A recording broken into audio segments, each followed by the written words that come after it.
Good afternoon.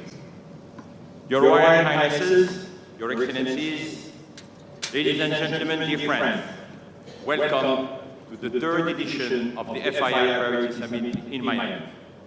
This year, we are starting with an exceptional session.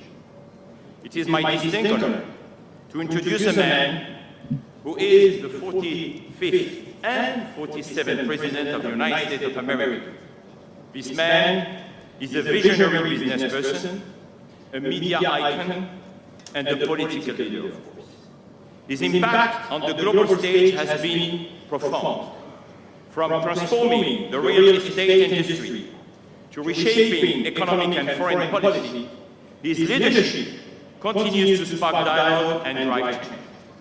At the Future Investment Initiative Institute, we are committed to shaping a brighter, more sustainable future by fostering innovation and global collaboration. These are principles that align with the President's bold approach to leadership and economic growth. Please, ladies and gentlemen, join me in welcoming 45th and 47th President of the United States, Donald J. Trump.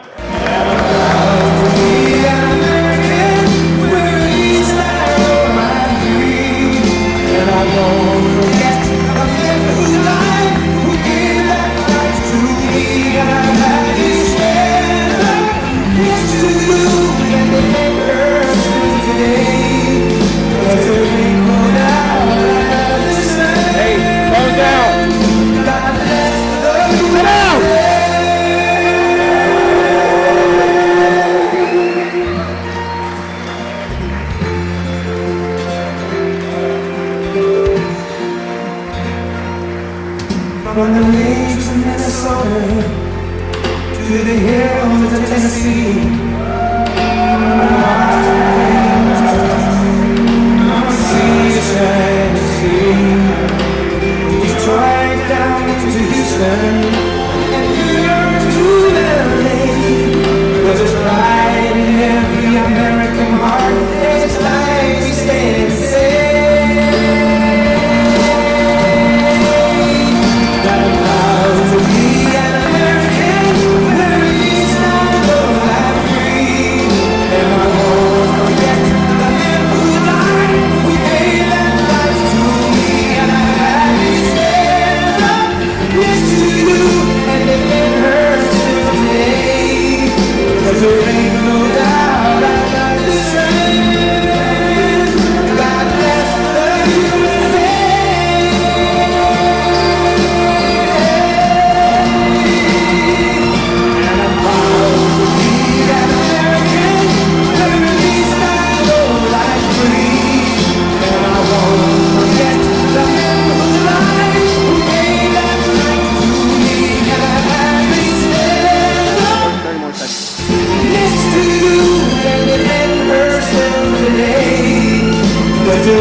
This is, you have to see outside, it's going wild outside with a lot of love for all of us, I guess.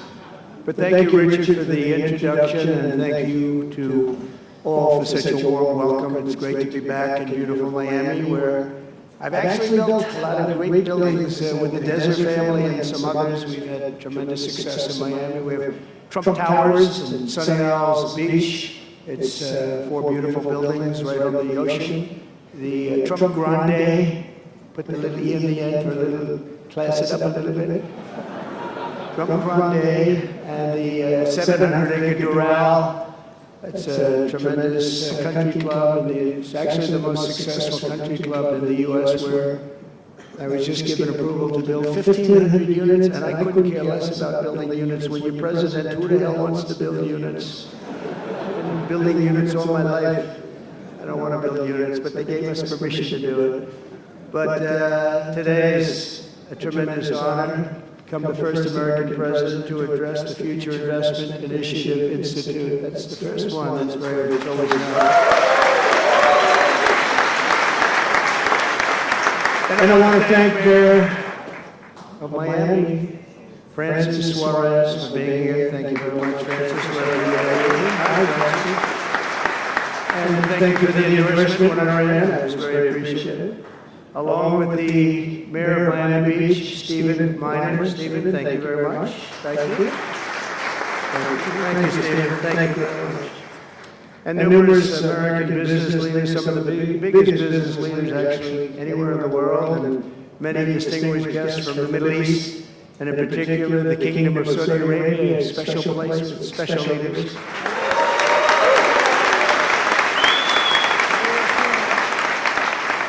And including FII Institute Chairman and Governor of the Public Investment Fund, which is a seriously big fund. Yasser, I see you there. Stand up, Yasser. Everyone knows Yasser. Thank you. Great guy. Great person. And Finance, Minister Mohammed, thank you very much. Thank you, Rick. Thank you very much. Good to see you guys. That's a pretty good Finance Minister of that part of the world. That's not bad. Other parts of the world not so good, but that one is good. And many other senior government leaders. I also want to recognize the Kingdom's ambassador to the United States, Her Royal Highness Princess Rima. Very popular. Wow, that's very nice. Sitting next to Elon. Wow, you couldn't do better than that, huh? As well as my own special envoy to the Middle East, who's really done a fantastic job, Steve Witkoff. Thank you. He's been busy. And Michael Waltz is here. Where's Michael? Michael's been so busy. They've been going back and forth and back. And, a woman who's just voted the most powerful woman anywhere in the world. I'm going to go with Princess Rima, but she was voted the most powerful woman anywhere in the world, Susie Wiles. Thank you. Most powerful woman, that's pretty good. We have to talk to you about that, Susie. It's pretty good. And also, we all know Jared Kushner, a very special guy. Thank you, Jared.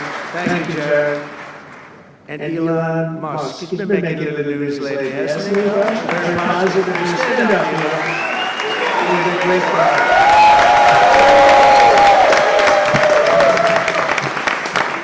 We did a little show last night. I heard they got very good ratings too, by the way. Hannity. Sean Hannity was fantastic. A fantastic man, fantastic guy. And he did a show. And it was great being on the show with you last night.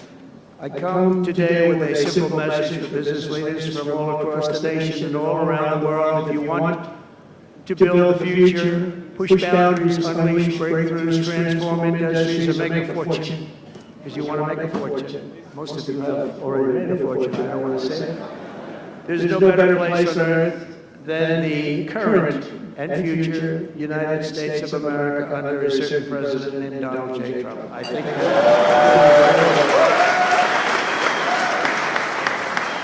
they're saying that November 5th, Election Day, 2024 will go down as one of the most important days in the history of our country. They said in 129 years, the most consequential election. I don't know if they're right about that or not, but it sounds good. I wanted to see if I could get a couple of more years stacked on, but I figured that the fight wasn't really worth it. 129 is a lot.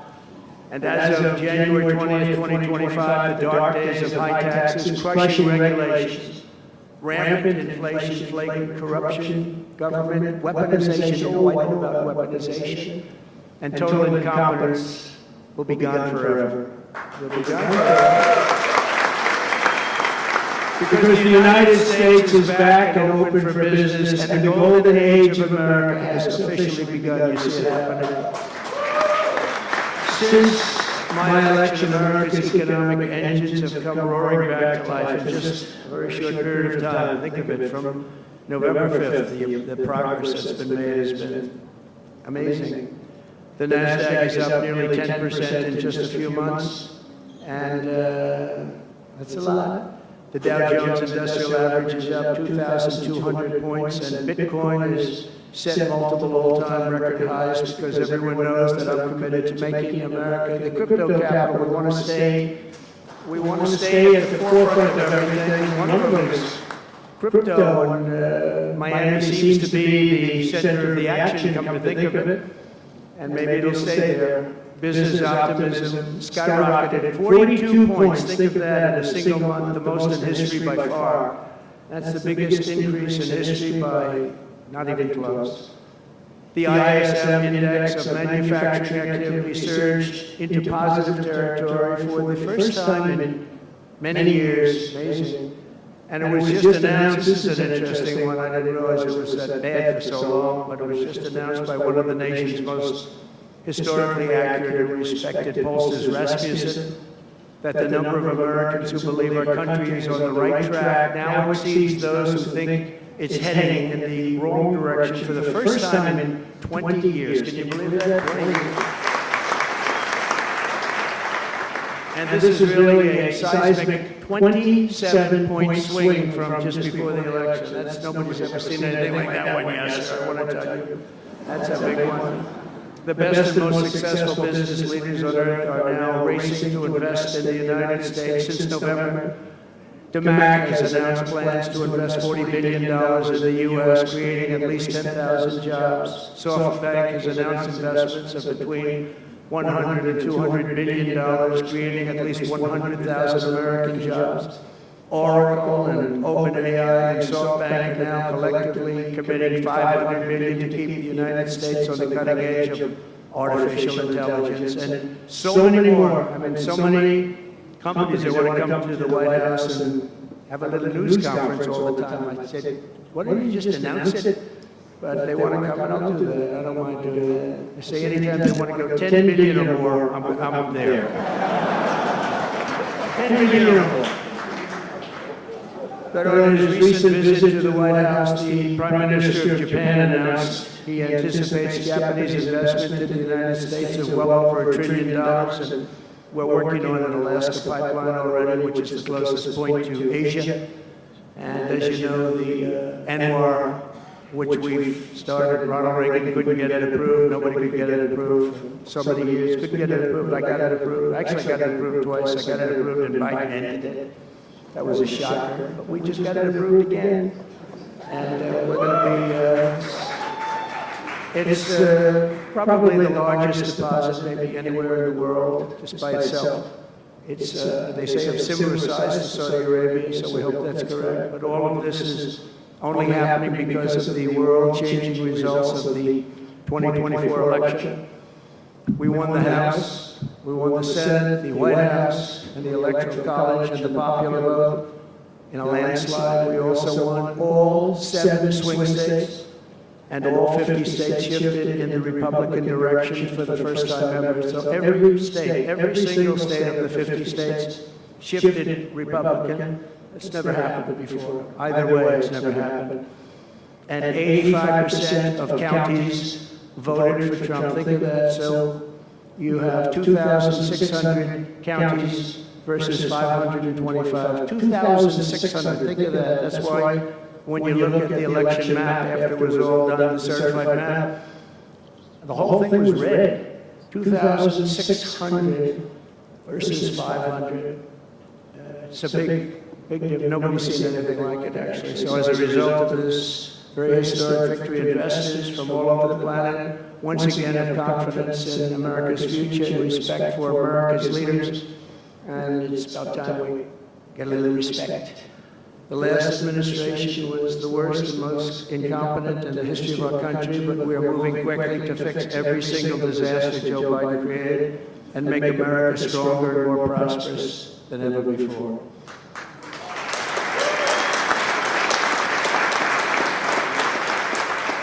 Our first and most urgent mission is to remove the criminals that Biden allowed into our country with the ridiculous and very dangerous open borders policy. They came from all over the world. They came from prisons and jails. They came from mental institutions and insane asylums. They were gang members. They were drug lords. They came from all over, and they were allowed to come into our country.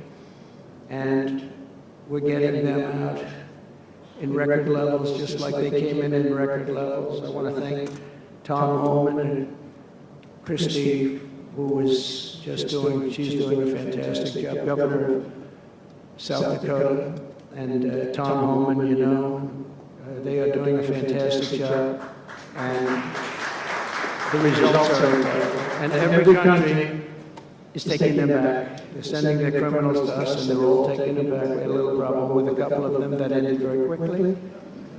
And because some said, we don't really want MS-13 back in our country. But I said, congratulations, you're taking them back. And they took them back. And by the way, Europe and other places ought to start also doing that. They better start looking at immigration, because it's really hurting Europe very, very badly. And they better get smart, and they better get tough before it's too late. We're also working to end the highest inflation in our country's history, all caused because they played with our energy policy and wasted money on the Green New Scam and other things such as that. And they wasted money at never seen before levels. If Joe Biden had simply held federal spending at the pre-pandemic levels we had in 2019, we right now would have virtually no inflation. We're trying to balance the budget immediately, and because of the tariff income, which is really, it's already turned out to be amazing, actually. It's really meant more for bringing countries and companies into our country, but it's, the numbers are rather staggering. Because we're the big piggy bank that everybody wants to be, and they can play games and they can say, well, there'll be retribution and, you know, equal this and that, but they can't be equal. But we want to keep it so that we're the big piggy bank, and if we had years like we did the last 4 years, that wouldn't have lasted too long. We're not promising it, but, you know, all of these things could happen. We hope to balance our budget, so I don't want to promise it, because if I do and we come about $10 short, the fake news media back there would say, we have breaking news, he did not make it, he did not make it. But we'll get it done very soon. It might not be this year, but it could be this year. Actually, we have a chance of getting it even this year, which people would be shocked at, because they were talking about 10 years, 15 years, 20 years from now. When I took office last month, we inherited the consequences of inflation. That was more than 4 times what it was when I left 4 years ago. Think of that. I left, it was at 1.4%. And the annual government spending over $1.5 trillion more than projected in 2020 alone. $1.5 trillion. But under the Trump administration, all of that is changing faster and more dramatically than anyone ever thought possible. They didn't think it was possible to do what we've done in just a very short period of time. We've accomplished more in 4 weeks than most administrations accomplished in 4 years. On my first day in office, I imposed an immediate federal hiring freeze, a federal regulation freeze, and a foreign aid freeze. I signed an order creating the Department of Government Efficiency and put a man named Elon Musk in charge. Thank you, Elon, for doing that.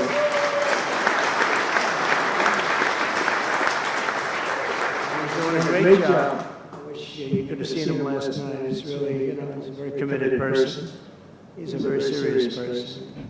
And he's a very high IQ people. You know, I like high IQ people. Not all have to be, but, you know, it'd be nice to have some people up there that he's a seriously high IQ individual. Now, he's got his faults also, I will tell you that. But not too many of them, which is now really waging war on government waste, fraud, and abuse. And they're curbing inflation and saving taxpayers billions and billions of dollars every single day. There's even under consideration a new concept where we give 20% of the DOGE savings to American citizens and 20% goes to paying down debt, because the numbers are incredible, Elon. So many billions of dollars, billions, hundreds of billions, and we're thinking about giving 20% back to the American citizens and 20% down to pay back debt and pay down debt, which is, if you look at value, if it were a real estate balance sheet, the debt is tiny, but we still want to pay it down. Doesn't matter.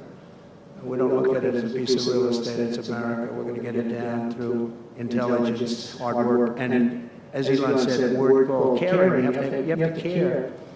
By doing this, Americans will tell us where there is waste. They'll be reporting it themselves. participate in the process of saving money. So many of the men and women in this room, as an example, they pay tremendous amounts of taxes. And here are just a few examples of where your money was going before I came along. These are just some of the, just taken at random. Oh, there are much worse examples than this. I was just looking at them before the speech, and I can tell you they were much worse. And there are some that are horrible, but I don't want to really say them because they're very, very embarrassing to people. Very, very embarrassing. And they're really something, but you'll be seeing it and you will be reading about it. But just some taken at random, $2 million for sex change operations in Guatemala, $20 million for Sesame Street performances in Iraq. $20 million, that's a lot of money. You know, I know what it costs to do those things. You get a cast over for $50,000, give them a couple of bucks tip, that's it, not $20 million. $20 million, that's gone with the wind on steroids. $101 million for 29 diversity, equity, and inclusion contracts at the Department of Education. Wow. And we've also canceled all of these, saved all of this money. And again, this is just a small sample. This could go on, I could read them all day. $520 million for a consultant. I want to know who's that consultant. To do ESG, that's environmental, social, and governance investments in Africa. $25 million to promote biodiversity conservation and illicit livelihoods by developing socially responsible behavior in Colombia. $40 million to improve the social and economic inclusion of sedentary migrants. Nobody knows what that even means. None of this stuff. Everyone's trying to figure out what the hell does it all mean? $42 million for social and behavior changes in Uganda. 40 million is a lot of newspaper ads in Uganda. $70 million for research of evidence-based solutions for development challenges. $10 million for Mozambique medical male circumcision.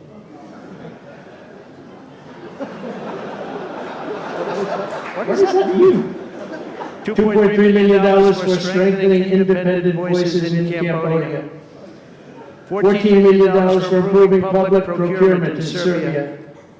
$486 million to the Consortium for Elections and Political Process Strengthening, including $22 million for inclusion and inclusive participatory political process in Moldova. And $21 million for voter turnout in India. What do we need to spend $21 million for voter turnout in India? Wow, $21 million. I guess they were trying to get somebody else elected. Why we ought to tell the Indian government, because when we hear that Russia spent about $2 in our country, it was a big deal, right? They took some internet ads for $2,000. This is a total breakthrough. $21 million for India elections. $29 million to strengthen the political landscape in Bangladesh. $20 million for fiscal federalism and $19 million in addition to the $21 million for biodiversity conversion in Nepal. $1.5 million for voter confidence in Liberia. We need voter confidence too when you read this list. $14 million for social cohesion in Mali. $2.5 million for inclusive democracies in South Africa. $47 million for improving learning outcomes in Asia. Asia's doing very well. We don't need to give them money. And then another program, $50 million plus another $50 million for condoms for Hamas. You know? $100 million for condoms. Condoms. Does everybody know what a condom is? For Hamas. $100 million. And these are just some, I could read this list all day long, I just don't want to bore you. But these are just some, and not nearly as bad as others. And some are just, I just don't want to say them because they're too incendiary. We're also finding tremendous abuse, waste, and fraud in Social Security. Social Security is what's happening there is going to be one of the great potential scandals in history. On the program, there are over 4.7 million Social Security numbers for people from 100 years old to 109. Think of that. Now, over 100, there are a lot of people that make it. Hopefully, most of the people in this room will make it, but historically, you don't have thousands and thousands of people. But listen to this, 3.6 million people are on Social Security rolls from the age of 110 years old to 119. Do you think there are really that many? Those people are seriously old. But it gets worse. 3.47 million. 3.47 million people are on Social Security from the age of 120 years old to 129 years old. 3.9 million people are on the age of Social Security from 130 years old to 139 years old. Now, the all-time record, I heard, is a woman who was 127 years old. That's the record. A woman from a certain country where they have actually people that live pretty long, actually, and she was 127 years old. That's pretty old, but we're topping her by millions. 3.5 million people from the age 140 to 149 years old. 1.3 million people are on Social Security from the age 150 to 159. And over 130,000 people are on Social Security over the age of 160 years old, okay? Including 1,039 people, think of it, over 1,000 people between the ages of 220 to 229. And one person between the age of 240 years old to 249. And the record topper, there is one person on Social Security who's 360 years old, which is approximately 110 years older than our country.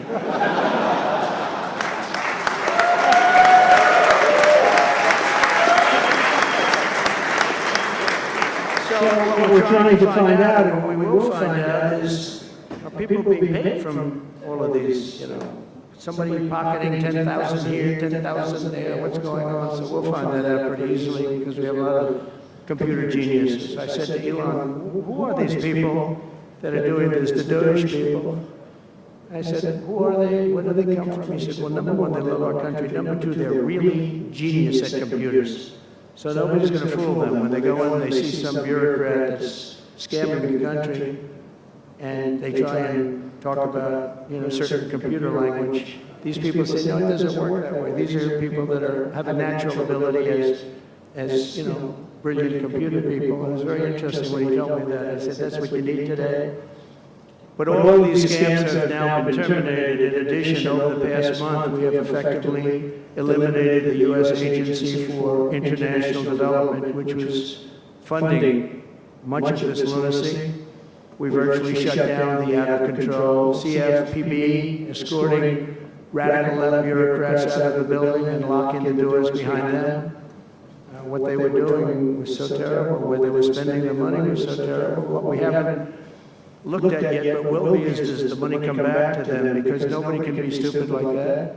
And they're not stupid, they're smart, actually. Why are they doing that? Does money come back to them? So we'll figure that out pretty easily, I think, and quickly. But I've ended all of the so-called diversity, equity, and inclusion programs across the entire federal government and private sector, and notified every single government DEI officer that their jobs have been deleted. They're all deleted.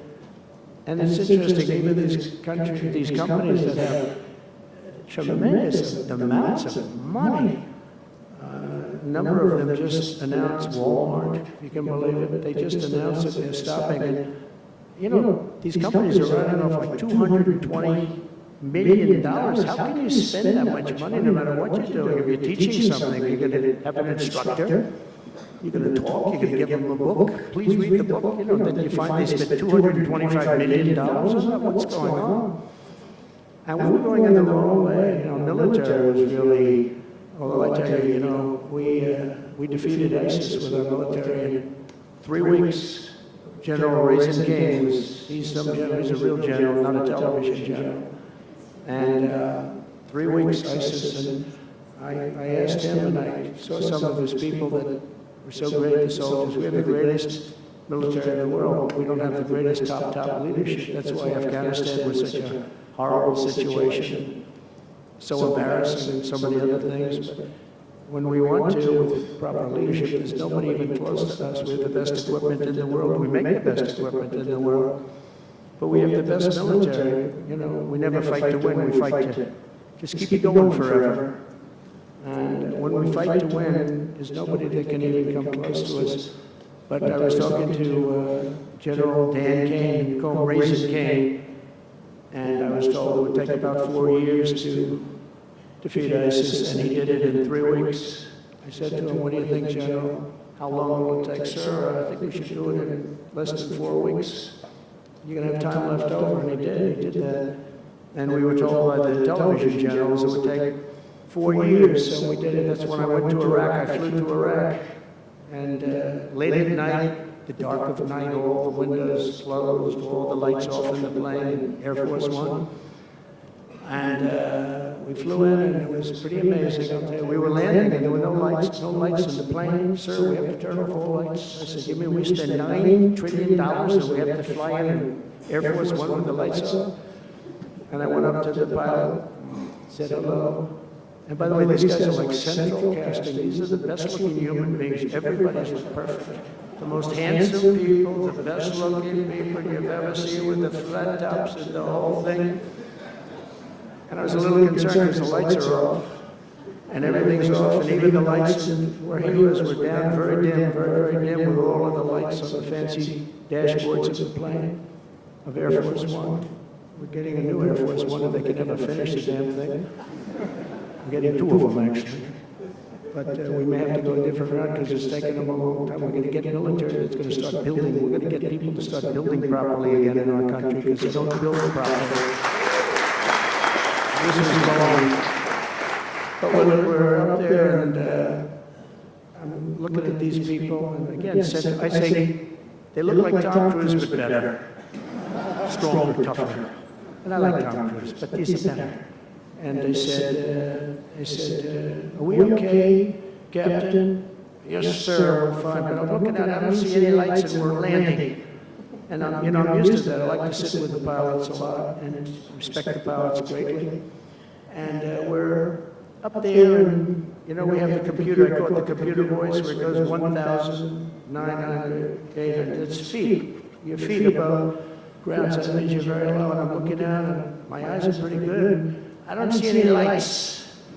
And the computer goes out. It sounds like an intelligent individual. It goes 1,000. We're 1,000 feet up. It's a 10-story building. There's a big plane. And then it goes 900, 800, 700. I said, Captain, we don't see any lights. Is everything? Yes, sir, everything's fine, sir. We'll be landing in 3 minutes. And then it goes like 600, 500. Captain, we okay?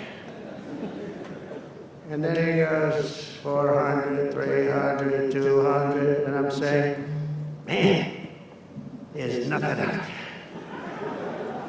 And then he goes, boom, perfect landing right on this thing. There are no lights on the runway. There's no, I don't know how the hell they do it, but I'm sure as hell glad we had somebody that knows how to fly. But they didn't want to have any lights because they didn't want the enemy after spending, years and trillions of dollars. We have to land with Air Force One with no lights on the runway. But they were incredible people. And then I got out of the plane and actually asked my people, I said, excuse me, I was very brave sitting in that cockpit. Am I allowed to give myself the Congressional Medal of Honor? And they said, I don't think so, sir. I said, well, I thought I was extremely brave. But now here's the problem with saying a story like that when you're a kid. The press will say, President Donald Trump wanted to give himself the Congressional Medal of Honor. headlines all over the fake news. We go with the fake news, but we're all wise. But it was something, and then I went down, and it was the same thing. I'm standing on the tub, and I look down, and there's these handsome people. Everybody's like from a movie set. Good-looking guys. I get down the stairs. What's your name? My name is Kane, sir. What's your first name? They call me Raisin. I say, wait a minute, your name is Raisin Kane? I love you. I've been looking for you for 5 years. You are great. This is what I want. And there was a general next to him, there was a colonel, there was a drill sergeant, a master sergeant. They were all like people. I could make a movie right now. I'd have the best looking people ever. And they were great. And then I went in. Sir, would you like to rest before bed? No, I don't want to rest. I don't want to rest. I've been resting on the plane. Other than the last few moments, which were quite harrowing. And I said, I don't want to arrest. He was thinking about Biden in advance, you know? Biden would have gone there, would have arrested for days. And then they wouldn't have a meeting. He'd just go home. No, I said, I don't want to arrest. I don't want to arrest at all. I want to go. So we went into this like bunker. And we had a lot of very good, talented people. And that's what I asked him. I said, you know, I'm hearing it's going to take a long time. No, that's not right, sir. It's not going to take a long time. We'll have it done in 4 weeks. I said, how can you say 4 weeks when in Washington they said 4 years? He said, 4 weeks, sir. We'll hit them left, we'll hit them right, we'll hit them up the center, we'll hit them underground and overground, we'll knock the hell out of them, sir. And I said, why is it that they said so long? Because they wouldn't let us fight. And we're very far away. They want us to fight for this, from this airport. We're very, very far away, sir, and they want us to fight here. We have many substations out, sub-airports, they call them, remote airports, where they build them in the sand, and we have many of them, and I'd use them all, sir. And I would hit them so hard from so many different directions. I said, well, what do you think? He said, you just let me know. I called him back, and I said, go ahead and do it. Are you sure you can do this, General? I said, yes, sir. And he did it actually in 3 weeks. It was over 100% of people that are really hurting the Middle East, hurting the world. And it was done. And we have the greatest military in the world, but you have to use the right people. But there's nothing like what they were able to do in that case and in other cases wherever I gave them something. It was done incredibly well. And you know many of the instances because it's been well reported. But we've also required, we have a country that's a great country, it's a strong country, but it's a country that's just now gaining its respect back to the levels that it should have never lost. We were being laughed at by the entire world, but we're not being laughed at anymore. But we've also required that all federal employees must once again show up to work. It's a new phenomenon, you know, since COVID. Show up to work in person like the rest of us. I mean, it doesn't work when you don't show up. And I see companies now are all going back to it. They're all going back. It's great. I watch some of the big business leaders saying we absolutely are going back. You can't work at home. They're not working. They're playing tennis, they're playing golf, or they have other jobs. But they're not working, or they're certainly not working hard. You could never build a company or a country with that. So we have a very strong policy, and if they don't show up to work, they get fired. And we're trying to make our government smaller but much stronger. And we have tremendous bureaucracy, but it's happening. A lot of people are leaving, and in some cases leaving with pretty good offers. You know, you pay 7 or 8 months and go out and find a job. And some of these people had jobs. They were actually working for us, but they also had other jobs. And those people, in theory, they had problems. I don't know if we're going to do anything about that. So we have other things to do, but they were working other jobs instead of working for us. So they were staying home working, but they were working other jobs, getting paid a lot of money perhaps. We offered deferred resignation buyouts to all federal workers, resulting in more than 75,000 bureaucrats voluntarily surrendering their taxpayer-funded jobs. A lot of them are leaving because they don't want to be caught having a second job. Some are leaving because they didn't want to be in government any longer.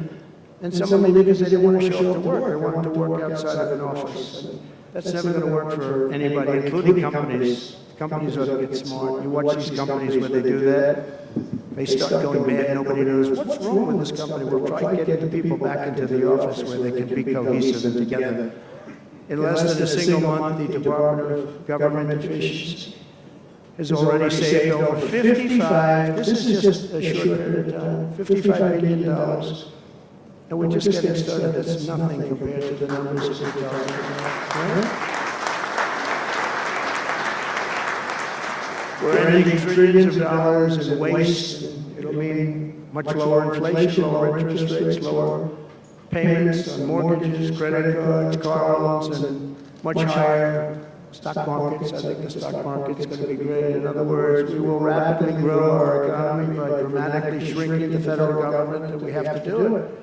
I'm also taking fast action to end the radical left's nation-wrecking crusade against oil and natural gas. Over the past 4 years, the Biden administration cut the number of new oil leases and gas leases by 95%. They slowed new pipeline. I mean, look at the anyone, Dakota Access, they wanted that one knocked out. The Keystone Pipeline, they wanted that one knocked out. They ended the Keystone. We got the Dakota Access done, but it wasn't easy after they tried to stop it. They slowed new oil and gas pipeline construction to virtually a halt. They shut down 38% of active oil and gas rigs in the United States, but they let the wind turbines go round and round and round. The wind doesn't blow, they got problems. They kill all the birds, they ruin the sightlines, they ruin the plains and the beautiful areas of our country, including the oceans, the lakes. They closed more than 50 power plants, all causing energy prices to skyrocket. You saw that happen. That's what caused inflation, pretty easy. These policies were so destructive that despite draining nearly 40% of U.S. strategic petroleum reserve, meant for emergencies, it was meant for emergencies. It wasn't meant for getting a price of gasoline down so that you can win an election. It didn't work for winning the election. Actually, there's so many people that are driving that it's a very small number. It just had a very small effect, but in the meantime, it takes it down. Now it's at the, we'll fill it up fast, but it's at the lowest level. When we made the transition, it was at the lowest level in history, ever recorded, the lowest level. Nobody's ever seen it that way. They put it all out because they thought they could keep gasoline prices down a little bit, just go past the election, and after that, they didn't care. And it didn't work because they didn't get elected. I got elected. But the price of gasoline still rose over 35%, and in some cases, at some periods, it was 100% and 125% during certain periods of time. Under the Trump administration, we have implemented a very different plan. You probably heard of it. It's called Drill, Baby, Drill. And we're doing that. The world runs on low-cost energy, and energy-producing nations like us have nothing to apologize for. We have more energy than any other nation in the world, and we're going to use it. And we're going to use it on AI plants. I was telling some of the people that came in that, they're very interested. Everybody's talking about AI. I hope you're right. I don't know, who knows. But Ilana, they're right. They're right. They're going all AI. They are all in for AI. The problem is, to do it, just in our country, you need twice the electricity just to open up and be the top of AI. You need twice the electricity that we have right now in the entire country. You take all the electricity, you need more than twice. You need twice. You need double what we have right now just to fuel this new industry that's growing. I was amazed when I heard that number. They all said, how can we do this? Because, in China and various other places, you can probably get it with the shake of a hand. But in our country, you can't. But now you can, because we've declaring a national emergency in order to get fast approvals. And we're going to have, if you build a plant, you're able to build an electric generating facility right next to your plant. So you'll be making your own. You won't have to count on utilities. You won't have to count on an old grid that could fail. Could get hit by something, bad things or good things, but you're not going to have to worry about grids. You're not going to have to build your plant, and you'll build your essentially you become a utility in a way. You build your own electricity. If you want to build extra and put it out and get paid for that, you're going to be able to do that. You can put it back into the grid, but you're going to be able to build with your plant a generating facility, and we're going to get you Lee Zeldin, head of the environmental group, various groups, and we've got them unified now, but we're going to get you very fast approvals. They'll be approved so fast, your head will spin. And we're going to get that whole industry started. We're going to be the head of it. We're leading right now. We have the greatest brain power. We're leading right now. I expect that we're going to be leading by a lot, but we're going to get you the energy very, very quickly. That would be the one thing that everybody was concerned. How do we have that much electricity when Los Angeles has blackouts and brownouts right now? There's a lack of electricity, but we're going to get it at levels never seen before. I ended the ridiculous Green New scam, halting tens of billions of dollars of wasteful deficit spending. And I withdrew the United States from the unfair one-sided Paris Climate Accord, and I ended Joe Biden's insane electric vehicle mandate because it was just insane. I repealed the last, and by the way, if you want to buy an electric car, it's great. If you want to buy a gasoline-driven car or a hybrid, it's great. Whatever the thing happens to be, I heard hydrogen's hot. The problem is when it's not, you're in deep trouble. Because when that sucker blows up, they don't find the body. So that's one that I said, you know what, let's take a pass on that one. They said it's good, but when it's bad, it's really bad. You find the bodies on trees on the side of a tree. I said, I think we'll pass on that one, right? We're not going to want that one. But you never know, maybe someday it'll be good, but it doesn't sound like it's off to a good start. I repealed the last administration's very destructive natural gas export ban. And last week we approved our first new liquefied natural gas export license, and we have literally hundreds of people that want to export. I recently met with the Japanese Prime Minister, Shiba, to discuss large increases in American oil and gas exports. They wanted so badly. They said we went to the Biden administration, they wouldn't sell it. They wouldn't sell it. Nobody knows why. Biden didn't know why either. They asked him, I don't know. You want to, they did? Oh, I didn't know that. But we're going to sell it, and the new project in Alaska is going to feed all of Asia. We're going to take care of all of Asia. We have so much oil and gas, like very few people, like very few countries have, like really actually no country has. I also met with Prime Minister Modi of India, who wants to greatly expand India's purchase of American energy, and my administration has also launched the most aggressive deregulation program of any nation in history. Under my executive order, for every one new regulation added, 10 old regulations have to be eliminated.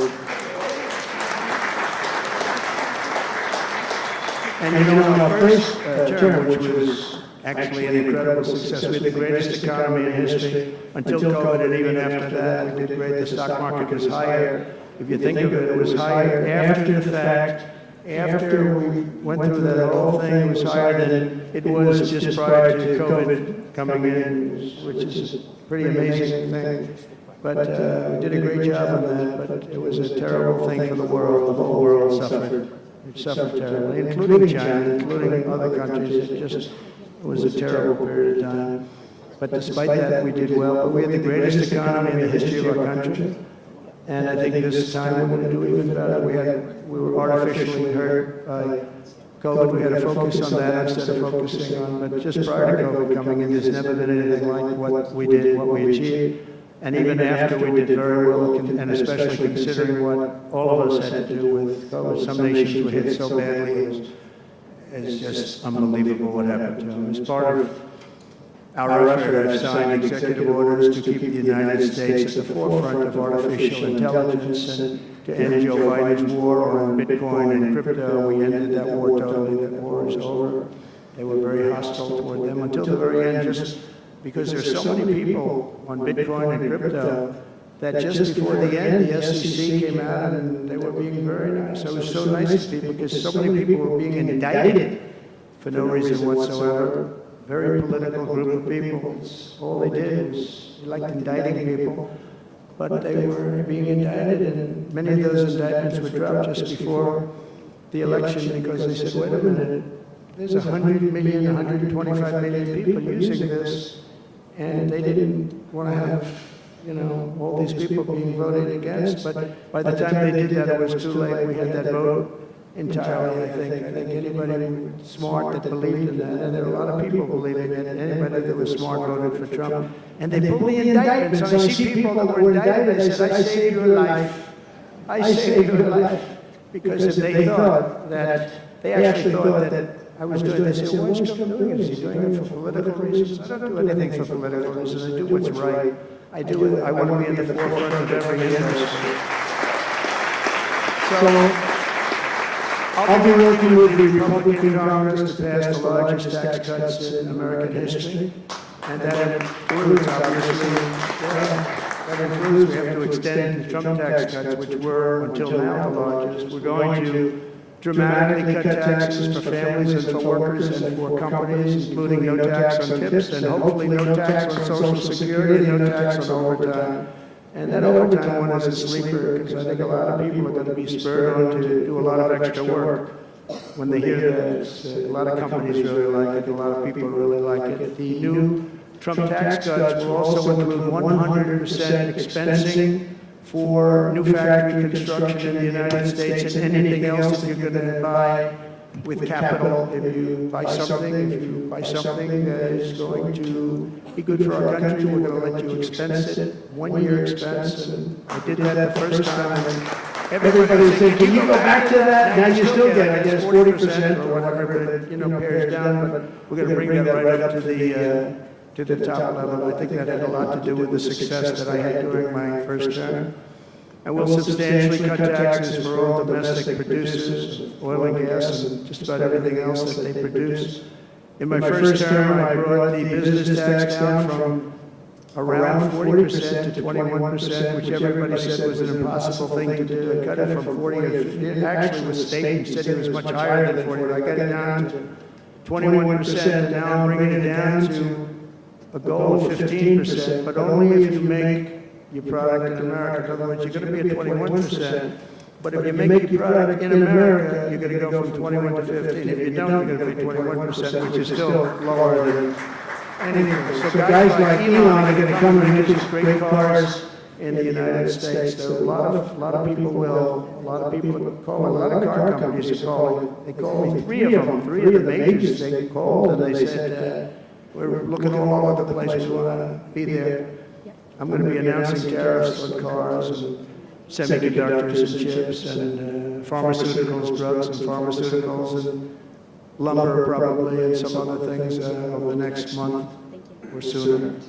And it's going to have a big impact on America. We're bringing our businesses back. If they don't make their product in America, then they very simply, they have to pay a tariff. But if they do make their product in America, they don't have to pay any tariff, but you bring. It's all going to bring trillions of dollars into our treasury, or it's going to mean that there won't be any taxes because we want to have a fair base. If they don't have it, we don't have it. If they don't pay, if they don't charge us, we don't charge them. It's pretty simple. The Republican Party is once again the party of common sense. We're a party of common sense. We want strong borders. We don't want men playing in women's sports. We don't want to have transgender for everybody. We're the party of common sense. That's how we won the election in such a big manner.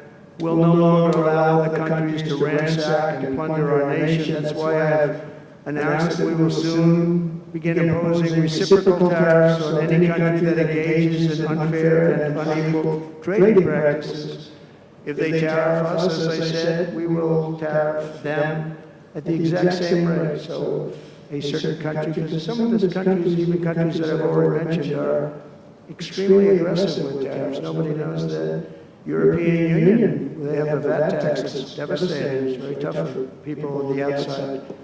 Hard to sell cars, really impossible to sell because they also have non-monetary tariffs that are very, very tough. But if you take a look at that, it's a very unfair situation. And the VAT tax is similar to the tariff. Around the world, I'm moving quickly to end wars, settle conflicts, and restore the planet to peace. I want peace, and I don't want to see everybody being killed. And you take a look at the death in the Middle East and the death that's taking place between Russia and Ukraine. It's been going on, and we're going to end it. There's no profit for anyone in having World War III, and you're not so far away from it. I'll tell you right now, you're not so far away. If we would have had this administration for another year, you would have been in World War III, and now it's not going to happen. In the Middle East, I've restored my policy of maximum pressure on Iran, designed to bring peace. And we designated the Houthis a terrorist organization. destroying shipping lanes all over the place, making it very hard for people to get their product delivered, making it very difficult. We'll take care of that situation. And we've secured a ceasefire in Gaza, and we're bringing in the hostages, and we're bringing them home to their families. Some of them are in pretty bad shape, I have to tell you. To end the horrible war in Ukraine, I've spoken with President Putin and President Zelensky, and our teams began negotiations this week in Saudi Arabia. I want to thank Saudi Arabia for that. That was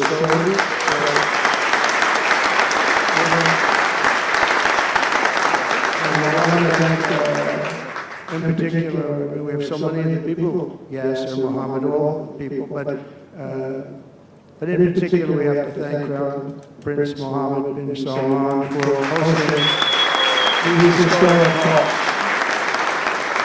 And talks that went very, very well. Steve was there, Steve Woodcock was there, and Michael was there, Michael Waltz, and others, and they really went well. It's a big step. We've got to get that war over. You have to see the people that are dying. I look at the pictures, the satellite pictures of the field. It's a level field, and it looks like a modern-day version of Gettysburg. You know what that means? It is just carnage. It's horrible, and it's not American soldiers. It's not even soldiers from the Middle East in the case of Ukraine, Russia, but it's people, it's young people from Russia and Ukraine mostly that are just being decimated. It's flat fields, and a bullet goes, and a bullet only stops when it hits somebody. And the level of people being killed in that battle, soldiers, young soldiers, in some cases old soldiers, because they're running out of people, they're running out of soldiers, one case. But think of it, a modestly successful comedian. President Zelensky talked the United States of America into spending $350 billion to go into a war that basically couldn't be won, that never had to start and never would have started if I was president, not even a chance. And it didn't start for 4 years, never would have started. But a war that he, without the U.S. and Trump, will never be able to settle. We'll never settle that war without our involvement. That's why they did such a great job this weekend. That's why Saudi Arabia did such a great job this weekend in hosting. The United States has spent $200 billion more than Europe, and Europe's money is guaranteed. They get their money back. It's a form of loan. Nobody knows that. I know that. I said, why isn't somebody saying, we do it the same way? And we spend much more money. We have to equalize. But while the United States gets nothing back, so they get their money back, it's a loan. We just give our money.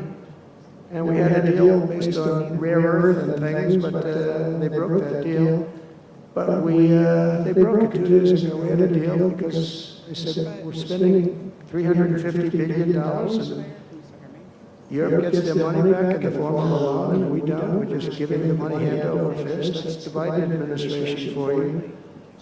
But they're no longer dealing with the same United States as they were dealing with a few months ago. Why didn't crooked Joe Biden demand equalization, and that this war is far more important to Europe than it is to us, and that is a very big, beautiful ocean and a separation. This is, we're helping Europe, we're trying to help Europe.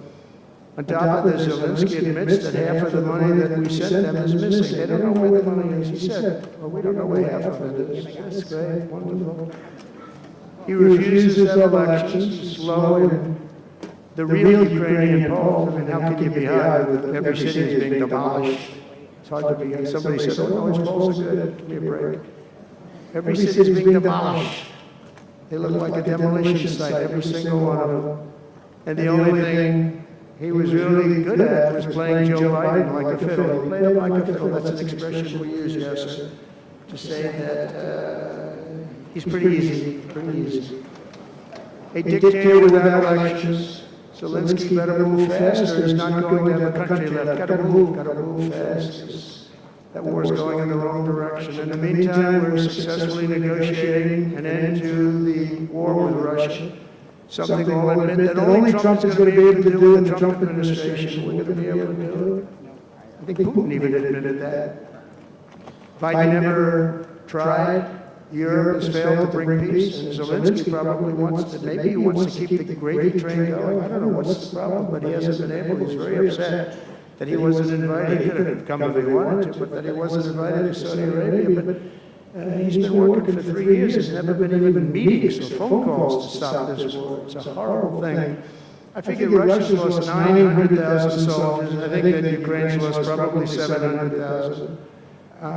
And it's a terrible thing. You'll see bodies and body parts all over the field, all over. We see them through, very accurately through satellites. I love Ukraine, but Zelensky has done a terrible job. His country is shattered, and millions of people have unnecessarily died.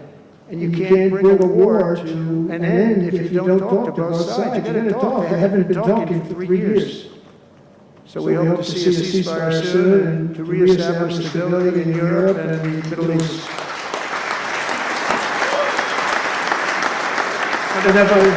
Thank you. And as I've said before, it's my hope that my greatest legacy will be as a peacemaker and a unifier. That will be a great legacy. So in conclusion, the golden age of America is upon us, and I'm inviting everyone here today and every citizen across our land to take part in the most extraordinary period of peace, prosperity, growth, innovation, wealth creation, and expansion the world has ever seen. We're on our way. I mean, everyone's talking about us. 3 weeks, we're in there for a couple of days more than 3 weeks, and everyone's talking about it. You have to see the crowds of people outside. It's pretty amazing what's happening. We're on the verge of soaring markets, surging incomes, booming production, groundbreaking technologies, thrilling discoveries, and a quantum leap in the quality of life.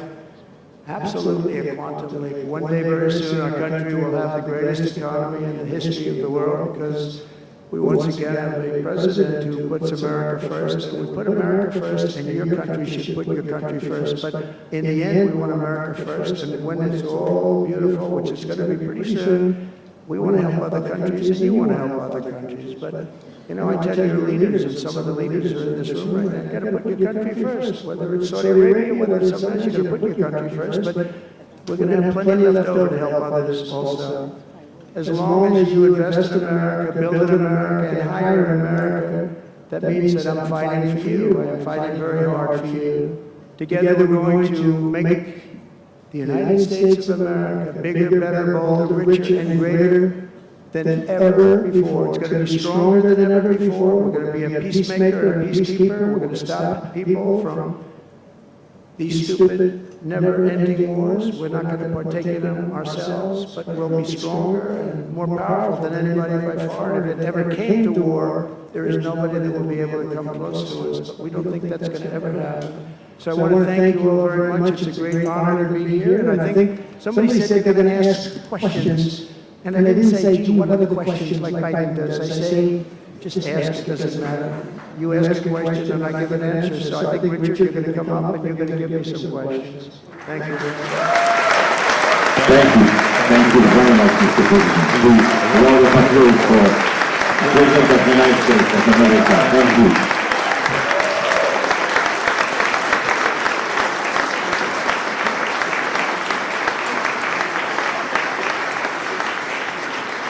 Mr. President, thank you for accepting to take a few questions. 20 years ago, I don't know if you will remember, we were under the same roof in Orlando when you were delivering an amazing speech in front of 3,000 sales reps, giving them the best advice to be successful. So, what is the best piece of advice that you have ever received? Well, I think I was watching my father. You know, my father was a very hard worker, and he just worked hard. And he was very smart. He had good genetics. His brother was the longest-serving professor in the history of MIT, Dr. John Trump. And my father was every bit as smart. But my father had to work. He was older, and he put his brother through school. In fact, he once said, boy, I put him through so much school. He had 3 different degrees. And they asked him to stay on at MIT, but my father was the same ilk. And I noticed that my father was a happy man. And what he did is he worked. He just worked all the time. He worked. And he loved it. And really, I think the best piece of advice I got from that is you have to love what you do. And if you love what you do, you're going to have a happy life. If you don't, I mean, I see so many people, they're in businesses that they don't want to be in. they're in businesses that, they're bored in or they're not good at, they don't have a natural ability at it. There is such a thing as natural ability, whether it's sports or acting or anything else. I mean, some people have an ability for something, try and find that ability, but you have to love what you do. If you love what you do, you're going to be, at least you have a good chance of being successful. Mr. President, it's almost time for an early dinner. So if you are throwing a dinner party, and you can invite 3 fascinating guests, living or dead, who would you bring? Well, they're all sitting right in the front row. Yes, sir, are you ready? Mohammed, are you ready? Steve, Rick, Carlton. We have history of the most important person, at least until the World Cup is over, is here. Johnny, stand up. He gave the United States the World Cup. Johnny, thank you very much. I didn't know you were here. That's very good. He's the king of soccer. That's not bad. And you've done a fantastic job. But it's very interesting. When I was president, I got the World Cup, and I got all of the, we have the 250 anniversary, so that fell in this administration. That's a big deal, 250 years. But we have all of these things happening, and I also got the Olympics. And I was called by the mayor of Los Angeles, sir, would you call up the Olympic Committee, because it was at that time President Obama will not take their phone call, and we're going to get the Olympics in Los Angeles. And by the way, they've recommitted to Los Angeles at a level that, I was very worried about that. And they've, the opposite, somebody could have said, well, we're going to do it someplace else, until they have actually recommitted, they're going to make it bigger and better than ever. So, but I had the Olympics, so I got the Olympics, I got the World Cup, and I said, and the 250, but that one I didn't get. But it was there, it was in this term. And I ran an election, and we did fantastic in 2016. We did much better. Millions and millions, tens of millions, but millions and millions of votes better. And bad things happened, and I didn't get that one. And I said, when I originally signed the Olympics, I said, I won't be able to even be president. And I got the Olympics, because if I didn't, when I spoke with the people, the organizing committee and the people in different parts of the world, they asked me to do it because the president wouldn't do it. I was president-elect, and I gave them a talk. I couldn't get them off the phone. They were starving for love. And the bottom line, they gave us the Olympics. And I said, isn't it sad I won't be president? Then we had the election result, and now I'm president for the Olympics and for the World Cup. So I'm very happy about that, Johnny. Thank you very much. Thank you. I'll be there. I promise I'll be there. And by the way, Mr. President, backstage you have a gift from Johnny. He gave us the first ball with your name, which will be played for the World Cup in America. It's going to be great. Thank you, John. Very much. I doubt that any day you will take a sabbatical year, but if you could take a sabbatical year, Mr. President, what unconventional thing would you do? Sabbatical. You don't work for 1 year. But you said Sabbath. It's a big difference. It's almost the opposite when you think about it. I think what I do is, look, what I'm doing now is the most exciting job in the world. It's a hard job, not an easy job. It's a nasty job. It could be a lot easier with, I think that the news media has to straighten themselves out, because people are getting it, they're losing tremendous popularity, and they've lost their prestige, and they've lost their credibility. And I think it's a very important thing, the news media, but I think they have to straighten themselves out, because the people are going around them now. They have so many different things, with like Elon with X, which was a big thing, and we have Truth, which has been fantastic, and we have so many other things that you don't really need traditional. But I will tell you that there is just nothing I could do to enjoy my life, whether it's that or anything else that it is, because this is the only, I had to make a big decision, and it was a very risky decision, because if I would have lost, my life would have been a much different life. It would have been a very nasty life. They were going after me at levels that nobody's ever seen before. Not Andrew Jackson, not Abraham Lincoln. The historians say that the president that was treated the worst by far by the media and overall was Andrew Jackson. In fact, his wife died of heartbreak. They were treated really rough, and Abraham Lincoln was second, but he had a civil war, you can understand that. But nobody was treated like me, nobody. And I will tell you, you learn a lot about yourself.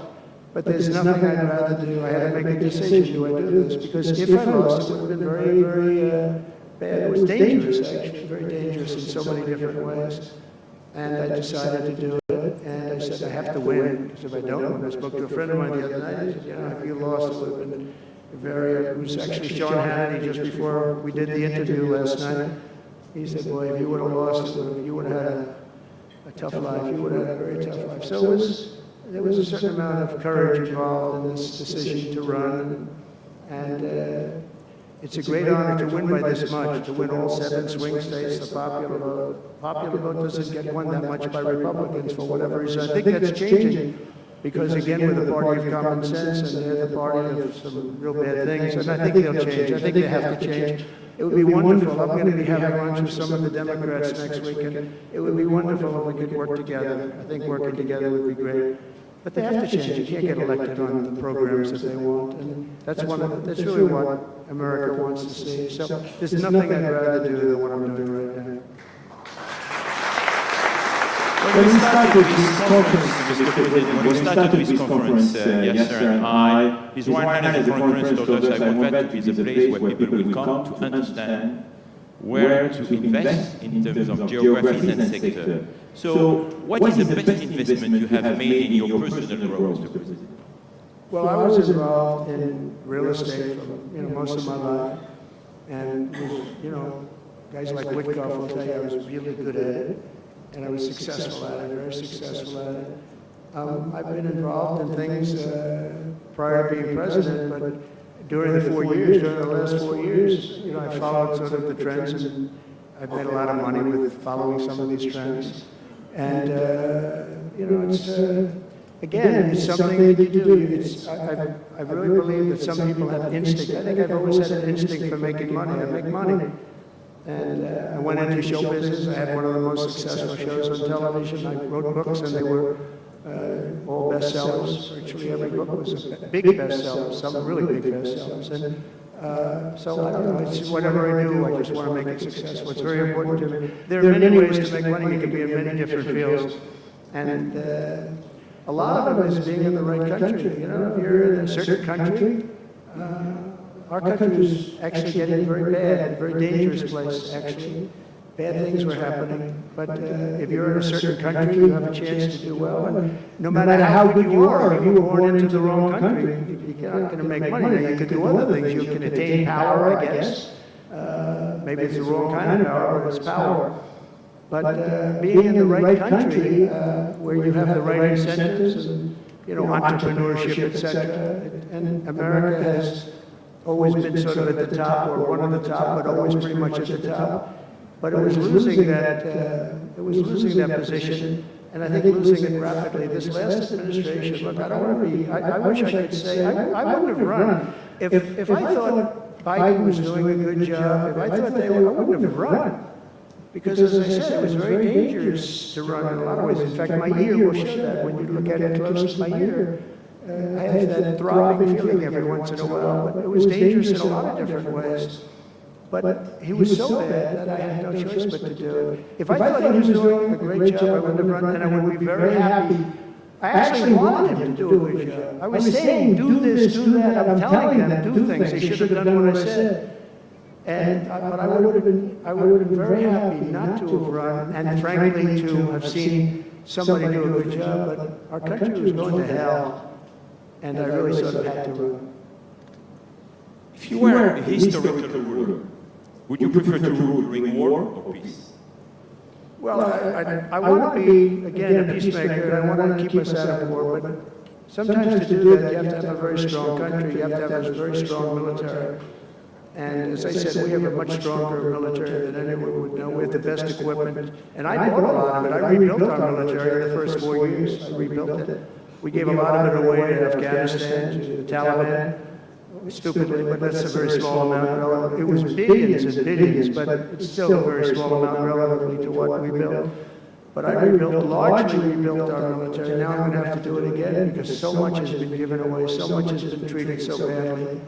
But to keep peace, you really have to, I have a thing, strength through and I mean it, you really have it. You have strength, and you need the strength, but it's really peace through strength, because without the strength, it's going to be very hard to have peace, because you're going to be taken over, bad things are going to happen, so you really want to have peace through strength, and that's where I've been. Having strength, having power in that sense to protect yourself and your people is a very important thing. Hopefully you don't have to use that power. I will tell you, I was dealing with President Putin very successfully on denuclearization. We were talking about it very seriously, and then COVID came and lots of things came, and we had also talked to China about it. Now, Russia and us have the biggest nuclear by far. China is not close, but they will be close. In 3 or 4 years or 5 years, they'll be equal. But we were going to talk to China, and I spoke to President Xi about it very successfully. I think we were going to denuclearize it. We would have had to get the smaller nuclear powers, of which there are 4, 3, maybe, but 4 probably, to do something. We would have been able to do that. But I was having very strong talks with President Putin about denuclearization. And, you know, you're president, you get presentations about what we're building, what we're having, the power of weapons, the power of many things besides weapons per se. But I saw the power of nuclear weapons, and we can never let that happen. If that happens, the ballgame will be, the world will be destroyed. The power is so enormous. You look at Hiroshima, you look at Nagasaki, multiply that times 500 times, and the world would be destroyed. So you want somebody as your president, or you want somebody as your leader that understands that we just can't let that happen. We can't let other countries get nuclear weapons. Not only Iran, Iran is a good example, maybe the one that people think about, but we can't let that happen. The power of weaponry today is so enormous that the world would disintegrate, so we can't let it happen. Mr. President, if you had to describe the United States of America in just 3 words, what would they be? In 3 words? 3. Love, respect, and strength. That's a tough question. That might be my best answer, Russell. It reminds me of high school at that point, but that may have been the toughest question, actually. You think Joe Biden could have done that? I don't think so. We're almost at the end, Mr. President, but talking about the United States of America, what is one cultural habit in the US business that the rest of the world could learn from? What is the best practice? Well, I think we love our families, but I think a lot of the world loves their families. I was speaking to the head of Mexico, because I complain constantly about people pouring in. Now our border is the strongest border we've ever had. We've gone from the worst border ever in history to the strongest border. But I was speaking to the president of Mexico, a very wonderful woman, actually. And I said, we're talking about drugs, you can't let people come through your country, come into the country. You know, it's not that nice, but they understood what I was saying. And she said something that really got me. She said, I said, you're not a big drug taking nation. And she said, no, we are not a consumer. And I said, a consumer, what is, you know, an interesting word. We're not a consumer nation. We're not a consumer of drugs. I said, what an interesting, and why is that? She said, well, we have very strong family values. I said, but we do too. We do too. We have very strong. Our families are devastated by what's happening with fentanyl. And China will not be doing, we're going to make a deal with China. They were not letting that happen anymore. And I had a deal, by the way, before I left. I had a deal with President Xi where they were going to give the maximum penalty to anybody making fentanyl and sending it into the United States. And the maximum penalty is the death penalty, and it wouldn't stop. But when the election turned out to be a rigged election, but that's okay. When an election turned out to be, it was an election that shouldn't have happened. All the things that happened. I'll give you an example. We wouldn't have had October 7th, Israel attack. We wouldn't have had Ukraine and Russia fighting. We wouldn't have had inflation. We wouldn't have had all of these things that, you know, happened. But in speaking with her, she said about family values. I said, well, you're not really saying anything there because we have great families too. We have great family values. She said, plus we advertise a lot. I said, ooh, you mean you advertise about how bad drugs are? Yes, we do. We spend a lot of money on advertising. And I said, unbelievable. That was such a great conversation because we're going to spend hundreds of millions of dollars advertising how bad drugs are so that kids don't use them, that they chew up your brain, they destroy your teeth, your skin, your everything. And I thank her for that. You know, I make so many calls and I never learn anything from anybody. I know everything and I never learn anything from anybody. And I spoke to this woman, as soon as she said it, she didn't have to say exactly what, I said, exactly, what a great idea. And I think we're going to have, and I saw pieces of it, we're going to go in with $100 million and then another $100 million initially. But I saw some of the ads and they are really violent. I said, you have to make them strong. Your skin practically comes off after a period of time. You lose your hearing. You lose your teeth. It is terrible. And we show this happening to people. And I think we're going to, you know, we did very well with, we had blue ribbon committees headed up by the First Lady of the United States and a lot of other people that, you know, they have no idea the viciousness of these cartels and these people. And they're smart. I mean, they're very smart, tough people. Making a fortune, by the way, an absolute fortune. But we got it down 18%, which was a record. But 18% is not great when you think about it. I think we could get it down 50 or 55 or maybe even 60% with advertising. So she really gave me something. I was going to call her and tell her that she did, but now I don't have to call her because she's going to be seeing this right now. So to the President of Mexico, thank you very much, I appreciate it. But we're going to do a great advertising campaign saying how bad it is, how drugs are so bad for you. My last question, Mr. President. You have mentioned briefly in your speech about the legacy. What would you like your legacy to be, if you can tell us more about it? That I came into a country that was great, but is in trouble. And I made America great again, and I got it out of trouble, and people respect America now, and we were a country of peace, and we brought peace to the rest of the world. Thank you. Thank you very much, Mr. President. Thank you very much, everyone.